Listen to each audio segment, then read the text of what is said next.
بسم اللہ الرحمن الرحیم اللہم صلی علی سیدنا و نبینا و مولانا محمد وعلی سیدنا و نبینا و مولانا محمد صلی اللہ علیہ وآلہ وسلم۔ آج کی خوبصورت بات جناب قصہ سلیمان، حضرت سلیمان علیہ السلام کا قصہ بہت سے ڈفرنٹ اینگل سے بیان کیا جاتا ہے، ہر بندے نے اپنا ترجمہ کیا ہوا ہے، لیکن اس کا جو لب لباب ہے نا، وہ کیا ہے، اس میں راز کیا تھا، حکمت کیا تھی، پیغام ملا ملکہ بلقیس آ رہی ہے تو جناب سلیمان علیہ السلام نے کہا کہ مجھے ملکہ بلقیس کا تخت چاہیے۔ ایک خوبصورت پیغام ہے اس میں آپ کے لیے، نبی کی امت کے لیے ایک خوبصورت پیغام۔ تو جناب سلیمان علیہ السلام نے کہا کہ مجھے تخت چاہیے، تو جنات کھڑا، جنوں کا سردار کھڑا ہوا کہ بولا حضور محفل ختم ہونے سے پہلے پہلے تخت آپ کے قدموں میں ہوگا۔ جناب سلیمان علیہ السلام نے کہا نہیں نہیں نہیں، مجھے جلدی چاہیے۔ یہاں حکمت ہے، بھئی تخت تو آ رہا تھا، جناب سلیمان علیہ السلام جب چاہتے محفل کا اختتام کر دیتے، یہ کسی کے اختیار میں تو تھا نہیں، آپ کے اختیار میں تھا۔ فرمایا نہیں، جلدی چاہیے۔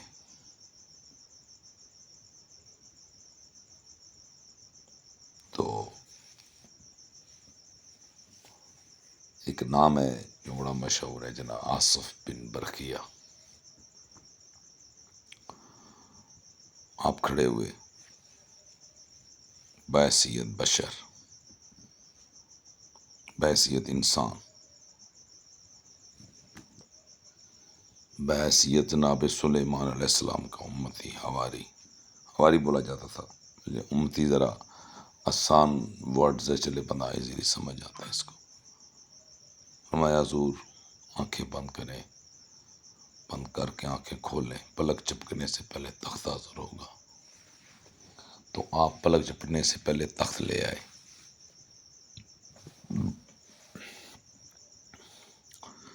تو سوال یہ تھا اس میں، جو نقطہ تھا، جو پوائنٹ تھا، وہ یہ تھا کہ تخت تو آ رہا تھا، میسج کیا تھا اس میں؟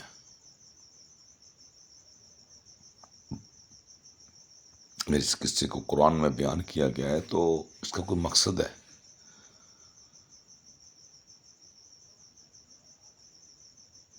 آ رہا تھا، محفل ختم ہونے پہ آ جاتا، 10 منٹ میں آ جاتا، 20 منٹ میں آ جاتا، 1 گھنٹے میں آ جاتا۔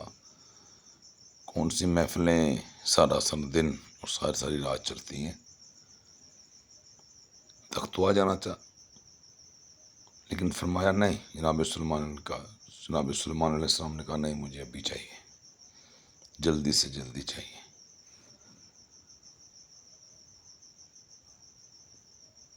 تو جناب سلیمان علیہ السلام کے حواری جناب آصف بن برقیہ نے پلک جھپکنے میں تخت لایا۔ آج میرا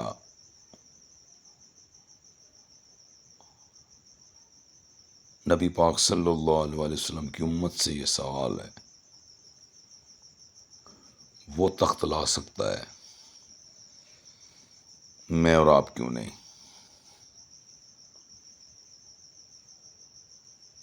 وہ تخت لا سکتا ہے، میں اور آپ کیوں نہیں؟ تو اس کا سیدھا سا جواب یہی ہے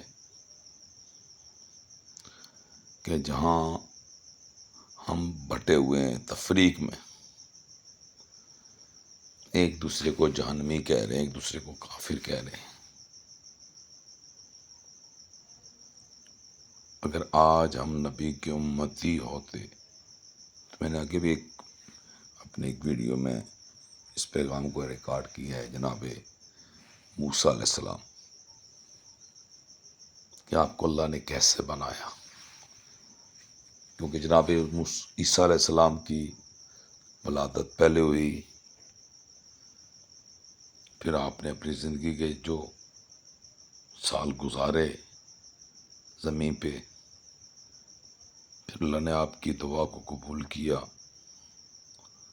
پھر اللہ نے آپ کو زمین سے زندہ اٹھا لیا۔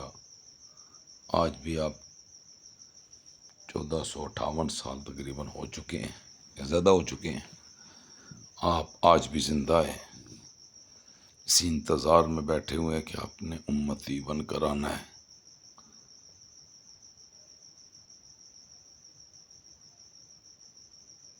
ایک چھوٹا سا میسج ہے اس میں کہ جناب عیسیٰ علیہ السلام کے پاس کمی کیا تھی؟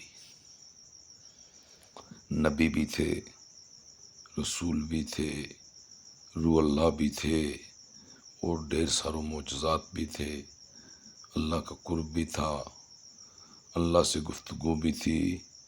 اس سے بڑھ کر انسان کو اور کیا چاہیے؟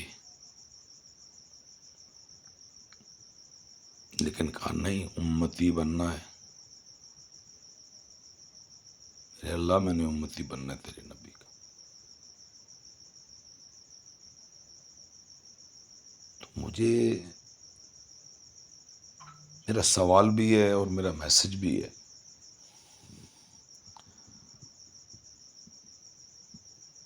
اگر رسالت، نبوت، روح اللہ ہونا، مردے زندہ کرنا باذن اللہ، اللہ کے حکم سے، تو ہم کیوں نہیں اللہ کے حکم سے زندے کر رہے ہیں؟ ہم کیوں نہیں کر سکتے؟ کیوں نہیں کر رہے ہیں؟ کیوں نہیں ہو رہے ہمارے لوگوں سے؟ یا تو بڑے بڑے گدیوں والے بیٹھے ہوئے ہیں، بڑے بڑے عالم، بڑے بڑے مفتی، بڑے بڑے ذاکر، علامہ، مولانا، پتہ نہیں کیا کیا ساتھ القاب لگے ہوئے ہیں، کیوں نہیں کر سکتے؟ اس کی بیسک وجہ یہی ہے کہ ہم بٹے ہوئے ہیں، ہم 72 کو جہنمی کہہ رہے ہیں اور نماز اس کے پیچھے پڑھ رہے ہیں جس کو 72 جہنمی بول رہے ہیں گروہ کی شکل میں۔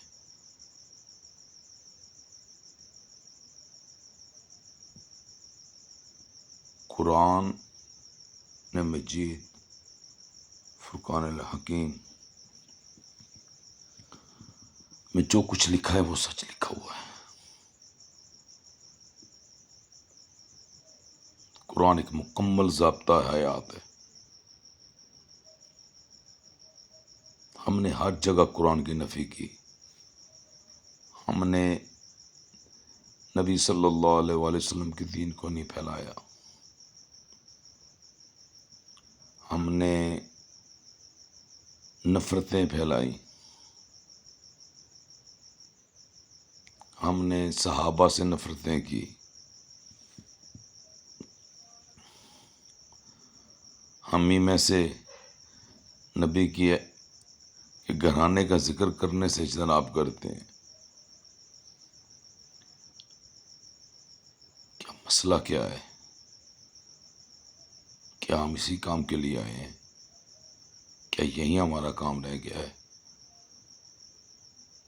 ہم نے اپنی اصلاح نہیں کرنی، ہم نے نہیں مرنا، ہم نے حساب نہیں دینا، کیا ہماری جگہ کسی اور نے حساب دینا ہے؟ سب نے اپنا حساب دینا ہے،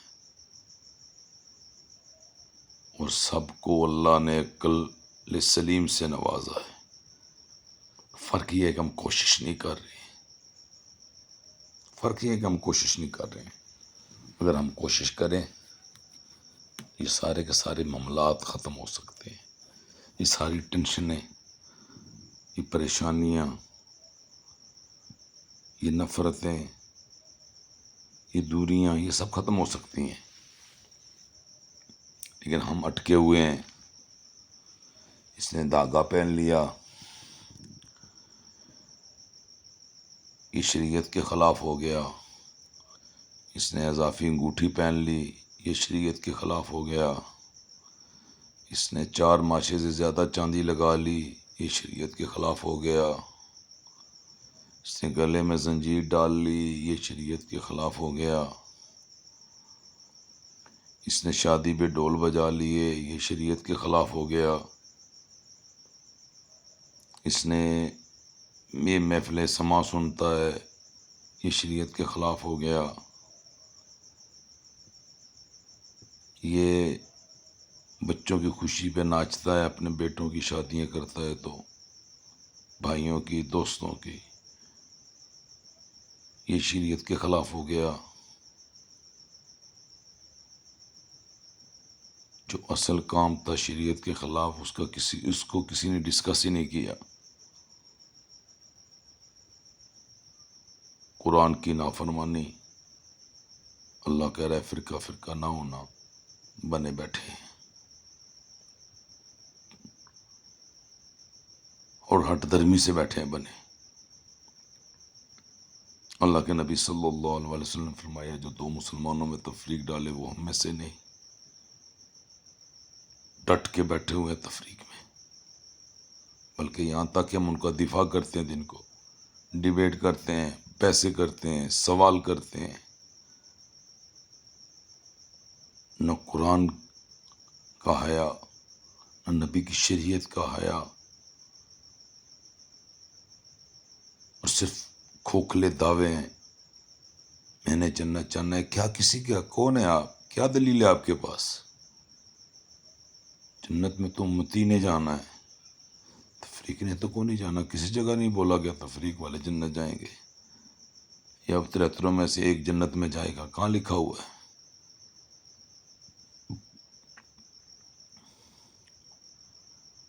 آج کچھ سوال کر رہا ہے اللہ کے ولی کیا کر سکتے ہیں، ولیوں کے خلاف بنا بیٹھا ہے۔ علماء کا تو علم یہ ہے کہ ہر ایک 72 کے خلاف ہے اور ہر 72 ایک کے خلاف ہے۔ ایک در رہ گیا تھا اولیاء کا، جہاں پہ کم سے کم سنی شیعہ کا کوئی تفریق نہیں تھی، وہاں سب اکٹھے ہو جاتے تھے۔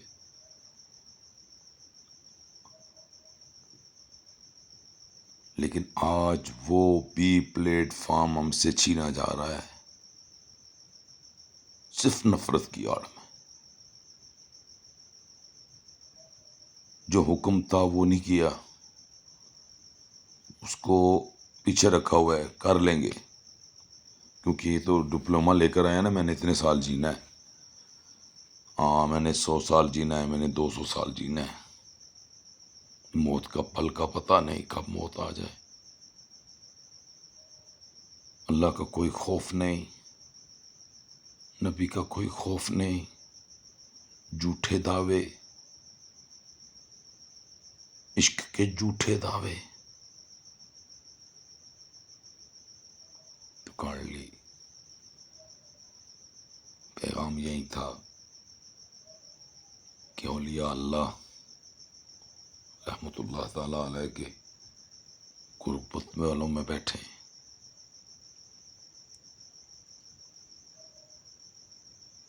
علماء نے تمہیں کچھ نہیں دیا، معذرت کے ساتھ سوائے نفرت کے کچھ نہیں دیا، سوائے نفرت کے کچھ نہیں دیا۔ اور جہاں سے کچھ ملا ہے آج پوچھتے جی دین کون لے کر آیا؟ بہت سارے دعوے دار بنے بیٹھے ہیں، ہم لے کر آئے، ہم نے پاکستان میں اسلام کو پھیلایا۔ اور میرے بھائی تاریخ اٹھاؤ، دیکھو کس نے اسلام کو پھیلایا ہے یہاں پہ؟ اولیاء اللہ نے۔ تو برائے مہربانی یہ چھوٹے چھوٹے جو کام ہیں، حقوق العباد اور حقوق اللہ، حقوق اللہ اللہ کہتا ہے میں معاف کر دوں گا، حقوق العباد نہیں معاف کروں گا۔ یہاں تو یہ عالم ہے کہ سکا بھائی بھائی کی پراپرٹی پہ قابض بنا بیٹھا ہے، بہنوں کی پراپرٹی پہ قابض بنا بیٹھا ہے، دوسروں کو حق کھانا اس کو تو کچھ سمجھ ہی نہیں آتا، یہ وہ تو بڑے حلال طریقے سے کھا رہا ہے اس کو۔ اس کی نمازیں دیکھیں، اس کے روزے دیکھیں، اس کی زکاتیں دیکھیں، اس کے حج اور عمرے دیکھیں۔ میں نے ایک چھوٹی سی بات، کسی نے سوال کیا یہ آگ لگی ہوئی ہے بھائی، تو اس آگ کو کون سی چیز ہے جو بجھا سکتی ہے؟ میں نے کہا بھائی پانی ڈالو بجھ جائے گی۔ بولا اس کا مطلب ہے یہ پانی جو ہے یہ آگ پر ہیوی ہے؟ بولا ہاں۔ بولا بتا سکتے ہو اس پانی پہ کون سی چیز ہیوی ہے؟ بڑا دانا بندہ تھا، اس نے جواب دیا ہاں، جاندار جو اسے پی جاتے ہیں، ہضم کر جاتے ہیں۔ بس اچھا، اس نے بولا بس جاندار پہ بھی کوئی چیز ہیوی ہے؟ اس نے بولا ہاں بالکل ہے۔ بولا وہ کیا؟ اس کے موت۔ موت۔ اس نے بولا موت، موت پہ بھی کوئی چیز ہیوی ہے؟ اس نے بولا ہاں ہے۔ بولا کیا؟ اس نے بولا صدقہ، جو بلاؤں کو بھی کھا جاتا ہے۔ اچھا، اس نے بولا اب تو آگے سوال تو بنتا نہیں، لیکن چلیں، جیسے وہ انسان کی فطرت ہوتی ہے نا، وہ جب تک پوری تحقیق نہ کر لے جان نہیں چھوڑتا۔ تحقیق ٹھیک ہے کرے، جب ایک چیز سمجھ آ گئی تو اس کی تحقیق ختم ہو جاتی ہے۔ جب سمجھ آ جائے پھر اس کو ماننا رہ جاتا ہے باقی۔ تحقیق کا مطلب ہوتا ہے جو چیز سمجھ آ جائے اور پھر اسے اڈاپٹ کر لیں، اسے مان لیں۔ اس نے بولا یار مجھے بتاؤ صدقے پر بھی کوئی چیز ہے بھی ہے؟ بنتا تو نہیں سوال، لیکن انسان ہے، موت سے بڑھ کر کوئی چیز نہیں ہے۔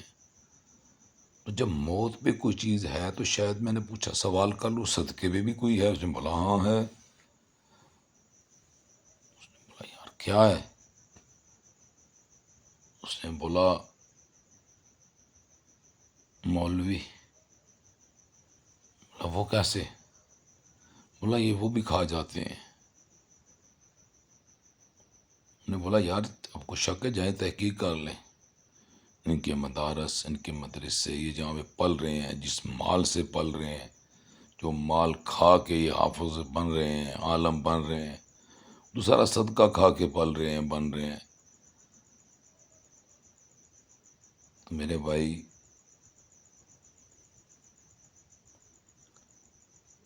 اللہ کے نبی صلی اللہ علیہ وسلم کے گھرانے پہ تو صدقہ حرام ہے، لیکن میرے بھائی آپ لوگوں کے لیے میسیج ہے، ان پہ بھی حرام ہے جو صاحب حیثیت ہیں، جو 2 ٹائم کا کھانا باعزت طریقے سے کھا رہے ہیں، ان پہ بھی حرام ہے۔ اس لیے میرا بھائی اللہ کے نبی صلی اللہ علیہ وسلم کی خالصتاً امتی بنے، تفریق سے پاک ہو جائیں، لفظ خدا، لفظ شرک کرنا چھوڑ دیں، اپنی نسلوں کے لیے، اپنے نسل کے لیے خیر خواہ بنے، ان کے دشمن مت بنے۔ لفظ اللہ پکارنے میں کوئی ہچکچاہٹ نہیں ہونی چاہیے۔ اللہ کے نبی کے امتی بننے میں کوئی ہچکچاہٹ نہیں ہونی چاہیے، کیونکہ اللہ نے ہمیں امتی کے گھر پیدا کیا ہے۔ اب یہاں پہ بھی ایک سوال نکلے گا، یار امتی ہیں تو پھر آپ کیا بتا رہے ہیں، ہمیں کیا میسج دی ہے؟ میرے بھائی سارے کے سارے دعوے دار ہیں، لیکن ٹائٹل سب نے ساتھ لگایا ہوا ہے، صرف ٹائٹل اتار دیں۔ میرا ایمان ہے کہ امت اکٹھی ہو جائے گی، اور اس کے لیے ہم نے کسی کے اوپر ڈیبیٹ نہیں کرنی ہے، ہم نے عملی جامہ بننا ہے، پہنانا ہے اس کو، ہم نے خود عمل کرنا ہے، ہم بیس رکھیں گے، ہم چلیں گے، ہم حقائق بتائیں گے، ہم حقائق سننے والے ہیں، جو چیز تفرقہ ڈالے ہم اسے نہیں مانتے، جو چیز نفرت ڈالے ہم اسے نہیں مانتے، ہاں ہم اسے مانتے ہیں جو اکٹھا کرے، جو نفرتیں دور کرے، جو محبتیں بانٹے، جو سلام کے صحیح رستے پر چلائے، ہم اسے مانتے ہیں۔ تو اللہ تعالیٰ ہماری کوشش، ہماری جو کاوش ہے اس کو قبول کرے، اور ہمیں اپنے نبی صلی اللہ علیہ وسلم کو امتی بنائے، اور ان کے گھرانے کا وکیل بنائے، ان کے صحابہ کا مددگار بنائے۔ ہم خیر کے لیے آئے ہیں، پل کا پتہ نہیں ہے کب چلے جانا ہے، تو زندگی وہی خوبصورت ہے جو خیر میں گزر جائے، جو نفرت میں نہ گزرے۔ اللہ ہمیں عمل کی توفیق عطا فرمائے۔ اللہم صلی علی سیدنا و نبینا و مولانا محمد وآل سیدنا و نبینا و مولانا محمد صلی اللہ علیہ وآلہ وبارک وسلم۔ السلام علیکم۔